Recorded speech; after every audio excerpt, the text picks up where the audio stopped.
मिल गई सारी चीजें इसकी। एक्सिस कौन सी हो गई? 4 फोल्ड एक्सिस हो गई। ऐसे कितने सेट मुझे मिलेंगे? 3 सेट मिलेंगे। क्यों ऐसा हुआ? क्योंकि 6 फेज है, एक बार 2 फेज लॉक हो रहा है तो 3 पेयर बनेंगे ना। ठीक है। One of the 4 fold axis, one of the 4 fold axis shown in figure, shown in figure, full stop. There can be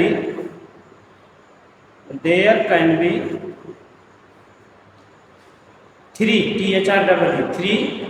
such 4 fold axis, such 4 fold axis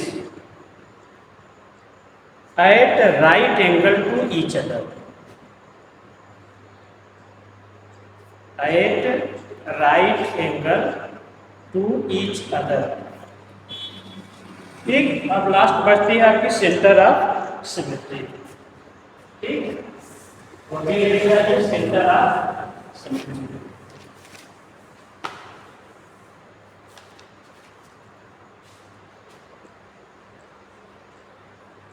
centre of symmetry यानी इस बार appearance पूरा 360 degree घूमे तब ये कब दिखे। ठीक है, बात समझ ना। इस बार कैसा हो कि पूरा का पूरा जब रोटेशन 360 हो तभी जाकर वो पूरा ही हो। जैसे आपको कोई स्फीयर लीजिए बोला, क्या लीजिए? स्फीयर। तो स्फीयर में अगर हम एक्सिस ले जो सेंटर से होकर जा रही है तो ये इमेज कब पूरा होगा? जब 360 घूमेगा तभी, क्योंकि 90 घूमा 1/4 मिला, 180 घूमा आधा मिला। ठीक, बात समझा? 270 घुमा 3/4, जब पूरा रोटेट कर लेगा तभी वो इमेज ही पूरा होगा। सेंटर ऑफ सिमेट्री का मतलब हुआ कि एक ऐसी इमेजिनरी लाइन जो सेंटर से होकर जा रही है और पूरा क्रिस्टल जब 360 घूमे तब वो पूरा ही हो, तब यह जो एक्सिस है ये क्या कही जाएगी? Centre of symmetric axis, centre of symmetric axis. और यह पूरे क्रिस्टल में एक ही हो। जैसे समझिए आपका समझा दो, मान लीजिए कोई एक स्फीयर हमने लिया, ठीक, यहाँ इसका सेंटर है। अब एक इमेजिनरी लाइन हमने ड्रा किया जो इस सेंटर से होकर जा रहा है। अब इसको हम रोटेट करेंगे तो जब तक ये पूरा नहीं होगा तब तक इमेज पूरा नहीं होगा, क्योंकि अगर आधा आपके सामने है तभी आधा आपके पीछे। ठीक, जैसे यही सर्कल नुमा है यही। ठीक, कहीं एक आप लाइन ड्रा कर लीजिए पेन से। अब इसको रोटेट करिए, ये पूरा तब होगा जब आपके सामने वो लाइन फिर आ जाएगी तब। तो रोटेशन कितना हुआ? 360 डिग्री के, यानी कंप्लीट रोटेशन होने पर ही आपको क्या मिले? इमेज मिले। तो ऐसी एक्सिस कही जाती है सेंटर ऑफ सिमेट्री। और उस क्रिस्टल में सिमेट्री किस टाइप की है? सेंटर ऑफ सिमेट्री है। ठीक, वो कहीं भी हो सकती है, इसमें भी हो सकती है सेंटर ऑफ सिमेट्री, इसमें भी सेंटर ऑफ सिमेट्री हो सकती है। अब इसमें सेंटर ऑफ सिमेट्री होने का मतलब समझिए जरा सा कि इसमें एक ऐसी पॉइंट ड्रा की जाए बीच में जहां से सभी की दूरी एक जैसी हो, सभी आर्म्स की दूरी कैसी हो? एक जैसी हो। जो बीचों बीच होगा जब, तो सभी की दूरी कैसी होगी? एक समान होगी। तब यह कहा जाएगा कि यह सेंटर ऑफ सिमेट्री है। ऐसे क्रिस्टल, ठीक, बात समझ में आ गई? अगर हम एक ऐसी लाइन ड्रा करें जहां से, यानी एक ऐसा पॉइंट माने किसी क्रिस्टल में एक पॉइंट माने और इससे सभी की डिस्टेंस एक जैसी हो, सभी आर्म्स की, सभी कार्नर्स की डिस्टेंस कैसी हो? एक जैसी हो। यह पॉइंट आपका सेंटर ऑफ सिमेट्री कहा जाएगा। और यह कब साबित होगा? जब रोटेशन पूरा 360 का होगा, तब होगा कि वो कंप्लीट फिगर मेरे सामने है। ठीक, तो इसमें भी सेंटर ऑफ सिमेट्री है, इसमें भी सेंटर ऑफ सिमेट्री है। शर्त क्या है इसकी बेटा? शर्त क्या है बोलो इसकी? शर्त यही है कि इस पॉइंट से सभी जगह की डिस्टेंस क्या होगी? बराबर। तब यह पॉइंट कहा जाएगा सेंटर ऑफ सिमेट्री। केंद्र का मतलब होता है ये बीचों बीच, जहां से सबकी दूरी क्या हो?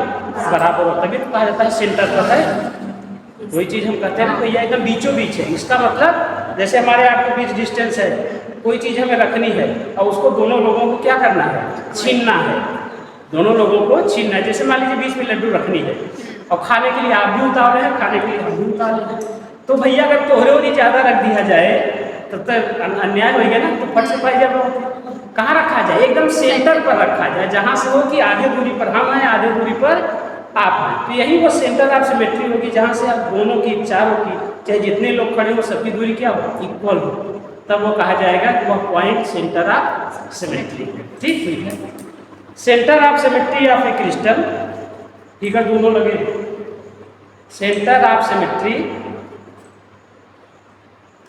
Of A crystal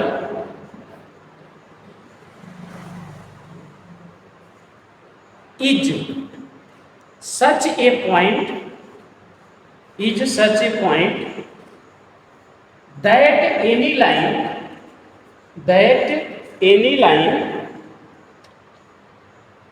drawn DRAWN drawn through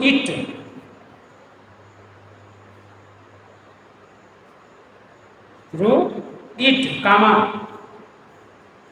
intersect काटती है, intersect the surface of the crystal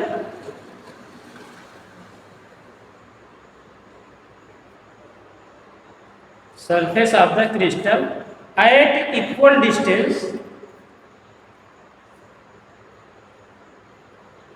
in both direction, equal distance in both direction. ठीक, अब इसमें कितनी आएगी, टोटल कितनी आएगी, एक ही आएगी। ठीक, अगर एक आएगी तो यह कैसे निकलेगा, 360/1। इसका मतलब 360 डिग्री के रोटेशन पर ही यह हमको मिलने वाला है। ठीक, ये सारी चीजें आप लिखा करिए, जितना मैं लिखता हूँ फिगर बनाइए और वैसे लिखा करिए कि टोटल कितना बनेगा।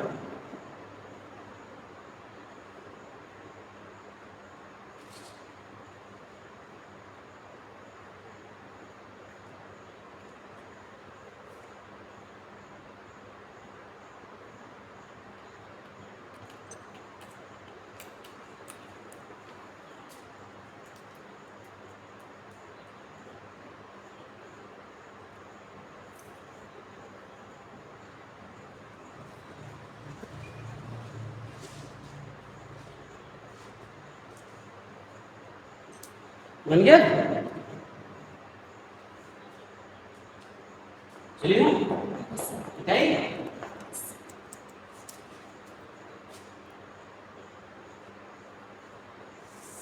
अब total element of symmetry, total element of symmetry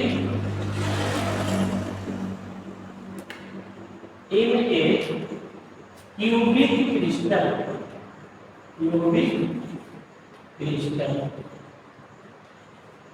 total का मतलब ये होता है उसका संपूर्ण योग ना।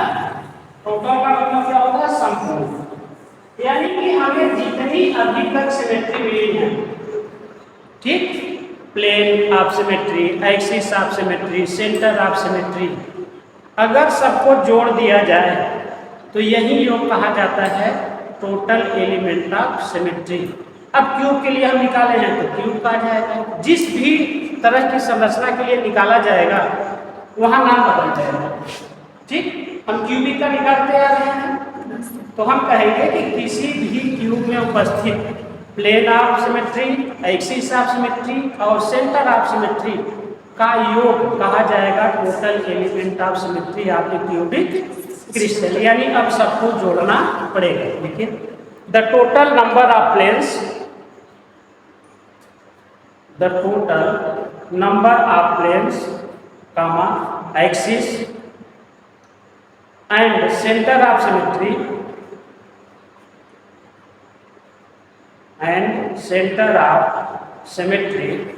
possessed,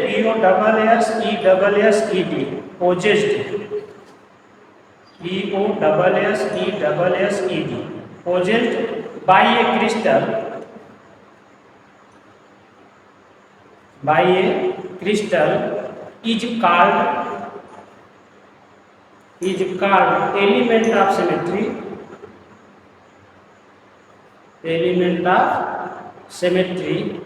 of the crystal, element of symmetry of the crystal. For example, the total element, for example, total element of symmetry of a cubic crystal, dash करिएगा। ठीक, अब हम आते हैं किसमें, प्लेन ऑफ सिमेट्री में। हमारे पास 3 मिली थी, तो सबसे पहले हमने क्या निकाला था, plane of symmetry.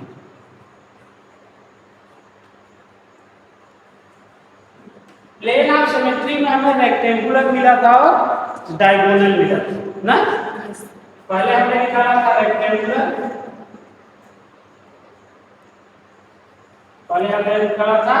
Rectangular, plane of symmetry, जिसमें हमने किसी प्लेन से काटा था, उसको कितनी बार काट पाए थे, 3 बार। ठीक, फिर आया था डायगोनल ना,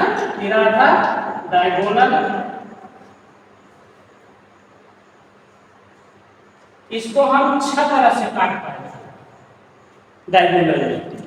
ठीक है, फिर हमारा दूसरा आया था axis of symmetry, axis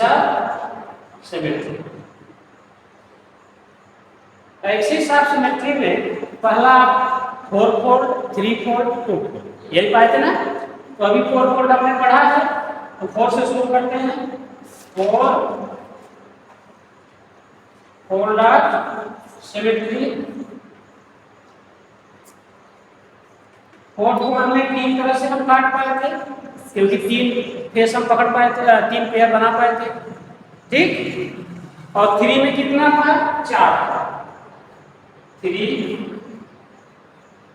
fold of symmetry में कितनी संख्या आई थी, 4 आई थी। 2 में कितनी आई थी, 6 आया था। 2 में कितना आया था, 6। तो 2 फोल्ड ऑफ सिमेट्री में संख्या आई थी 6। अब तीसरे नंबर पर हमारा था बेटा सेंटर ऑफ सिमेट्री। क्या था, centre of symmetry. Centre of symmetry में आपको एक ही मिला था, यानी एक ही काट पाएंगे ना। अब टोटल एलिमेंट ऑफ सिमेट्री जोड़ दीजिए, total number of symmetry,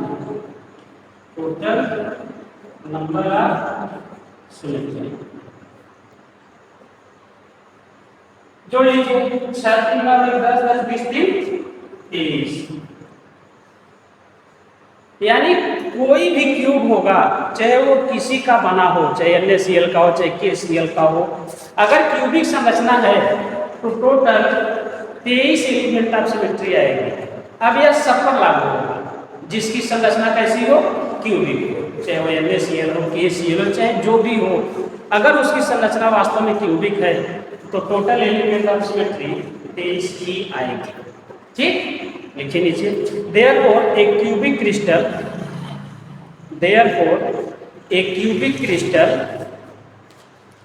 has total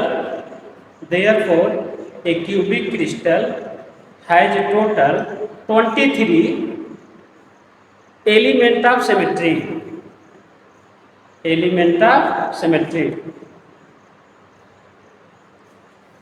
ठीक, नीचे पर अगर आप चेंज करिए, अब लॉ ऑफ सिमेट्री के अनुसार आ जाइए।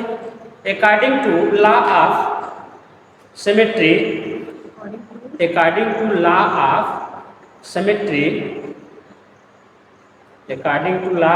सिमेट्री, कामा करिए, the crystal which have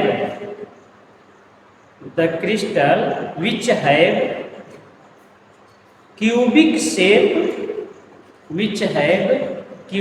shape, फिर कामा लगाइए, always have 23 element of symmetry. 23 element of symmetry.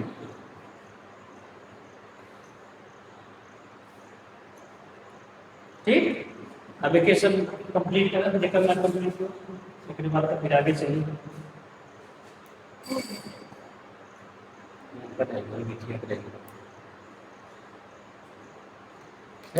समझना।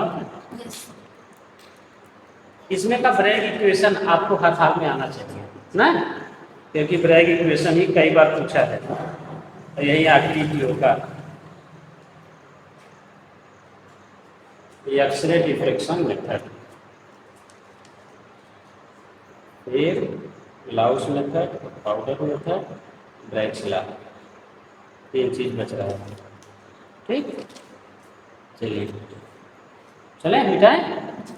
Structure of solid crystal, next देखिए।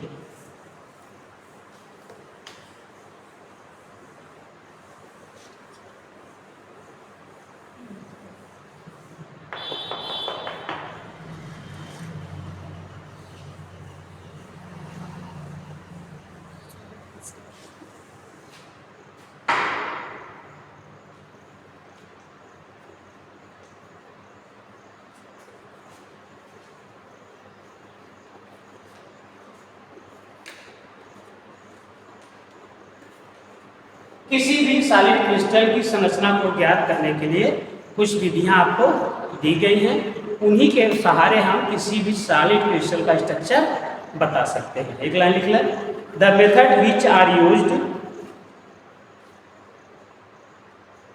The methods which are used to determine, the methods which are used to determine the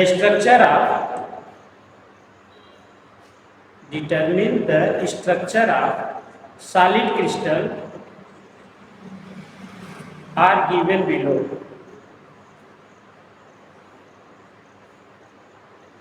पहला point, X-ray diffraction method, X-ray diffraction method. अभी आपने अपना हाथ में छोड़ा है, हैं? घर परिवार में किसी ने तोड़ा है? टूटा है? किसी का नहीं टूटा टूटा है? एक्सरे कराया? क्या देखा एक्सरे में?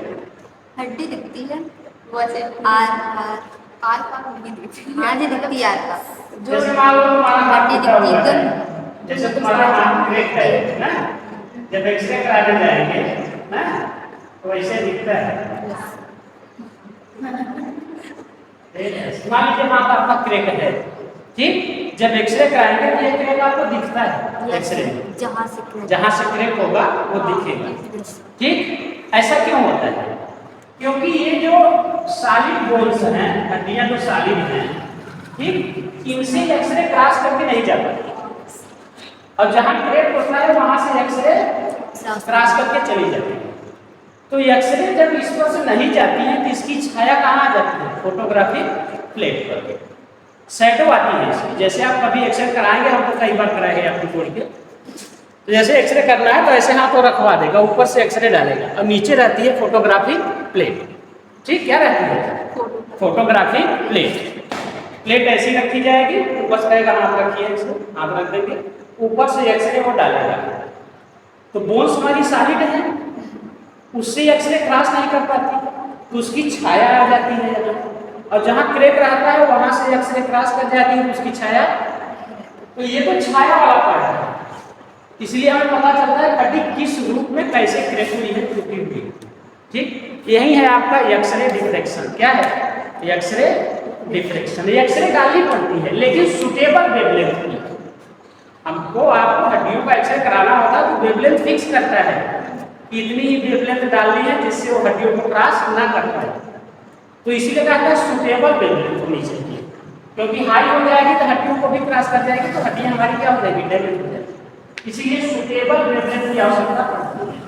यानी समझिए जो सॉलिड पार्ट होगा वहां से एक्सरे तो जाएगा नहीं, तो उसकी शैडो कहाँ आएगी? फोटोग्राफिक प्लेट पर। ठीक, चलिए हमने कोई क्रिस्टल बना लिया, हमने कोई क्रिस्टल, अब हमें उसकी संरचना जाननी है तो हम उसको क्या करेंगे, एक्सरे करेंगे, उसका क्या करेंगे, एक्सरे करेंगे। जब एक्सरे करेंगे तो एक्सरे आएगी तो जहां जहां सॉलिड पार्ट होगा उसकी छाया फोटोग्राफिक प्लेट पर आएगी, और जहां सॉलिड पार्ट नहीं होगा उसकी क्या मिल जाएगी, हालो मिल जाएगी। समझिए मेथड क्या करता है, एक फोटोग्राफिक प्लेट पीछे लगाई जाती है, ठीक, ये फोटोग्राफिक प्लेट है, फोटोग्राफिक प्लेट, ये एकदम प्लेन है। हमने जो क्रिस्टल बनाया उसको रखा 20 पे कर, उसको रखा 20 पे कर, मान लीजिए यहाँ रख दिया, ठीक, क्रिस्टल को यहाँ 20 में रख दिया।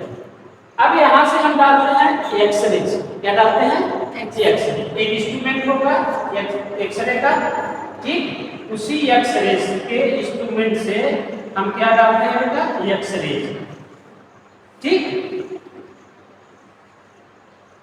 यहां से एक्सरे निकलेंगी, यहां से एक्सरे निकलेंगी और कहां आएंगी, आपके क्रिस्टल पर, कहां आएंगे, आपके क्रिस्टल।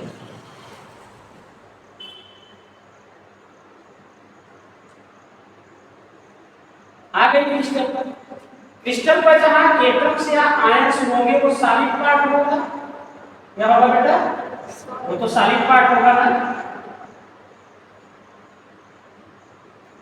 हमें नहीं पता कि कहां आएगी, हमें अभी पता नहीं है, लेकिन मुझे इतना जरूर पता है कि जब एक्सरे इनसे टकराएगी जहां सॉलिड पार्ट होगा वहां की शैडो यहां आएगी, इतना हमें पता है।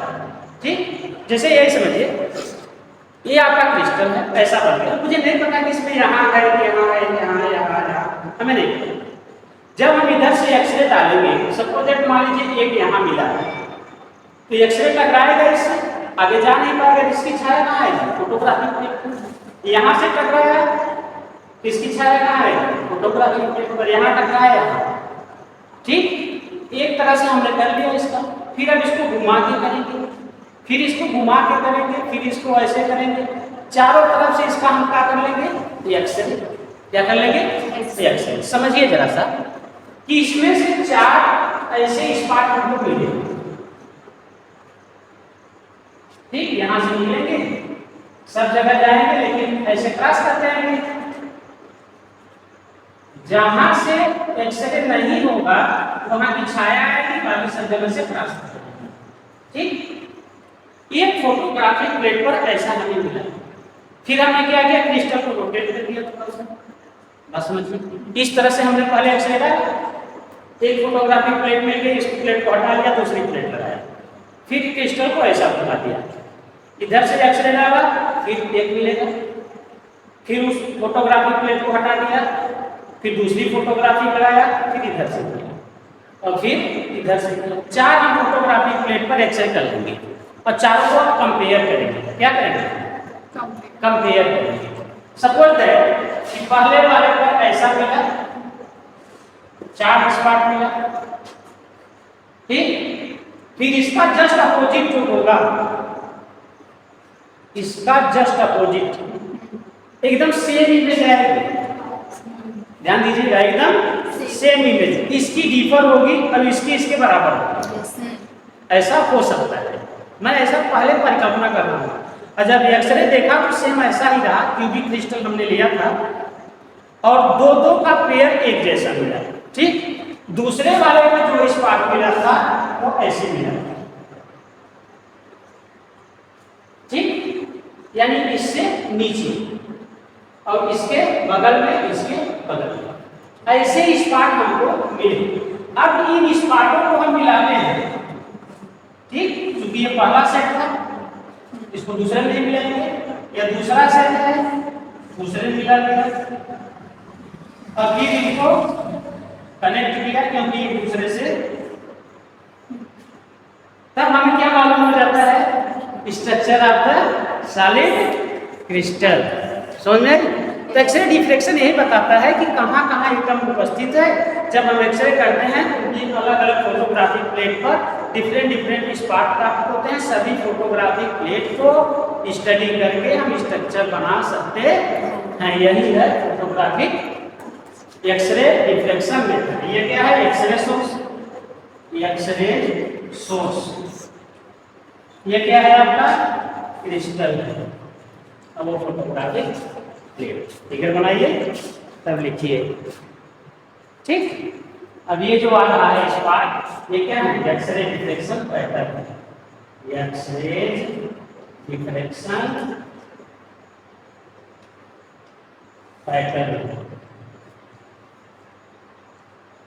मेरी शिखा उड़ रही है, अब इसको बांधना पड़ेगा। हैं? पहली बार देखो फिर अभी आज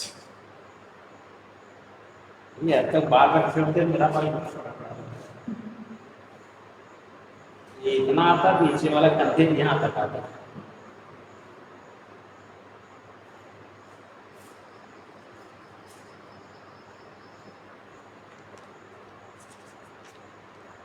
एक लेक्चर और लेंगे, कल ये चैप्टर खत्म कर देंगे।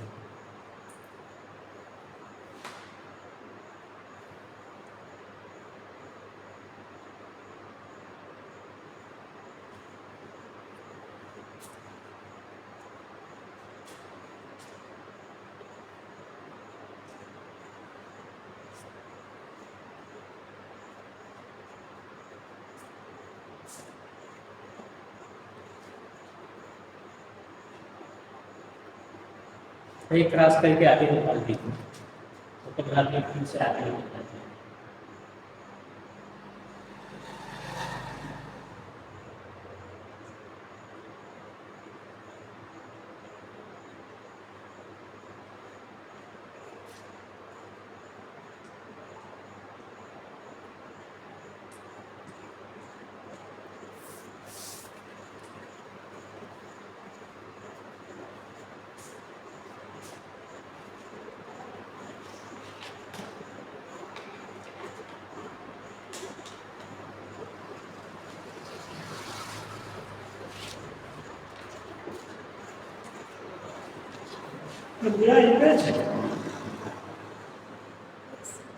फिगर बन गया? निकला तो छोड़िए। X-ray diffraction method, X-ray diffraction method is used for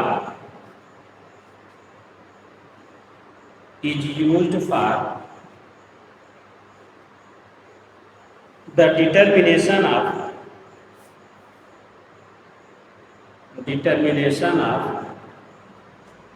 structure of solid crystal, full stop, paragraph change. In this method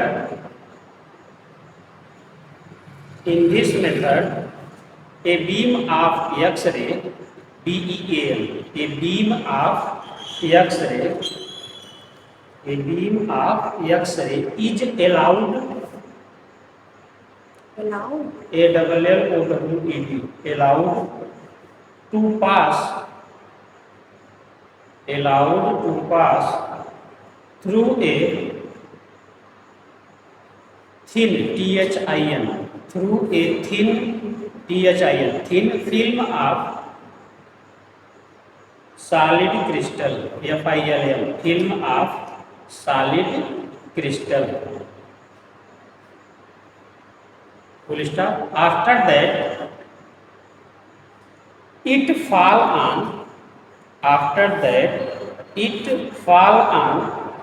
a photographic plate,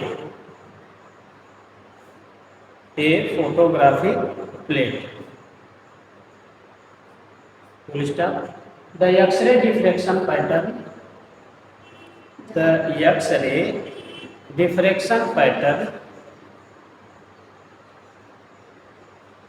obtained on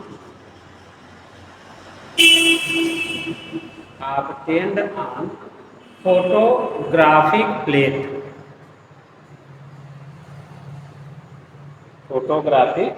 plate, comma, and gives information about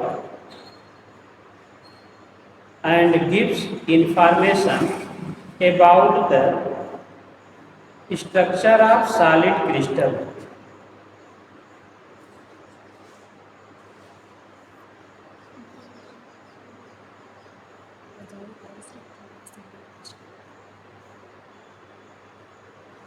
structure of solid crystal, ठीक है, full stop करिए, paragraph change करिए। There are two TW, there are two TW, there are two methods, there are two TW, two methods used in X-ray diffraction, X-ray diffraction for the determination of crystal structure. ठीक, इसमें पहली एक पड़ेगी a Laue's method, Laue's method कल के लिए छोड़ रहा हूं, जिसका दूसरा भी नाम है rotating crystal method, crystal method सबसे ज्यादा पूछा जाता है Laue's method. Rotating crystal method कभी कभी पूछा गया है, नाम दोनों एक ही है, ठीक है। तो कल मुलाकात होगी हमारी आपकी किस पर, रोटेटिंग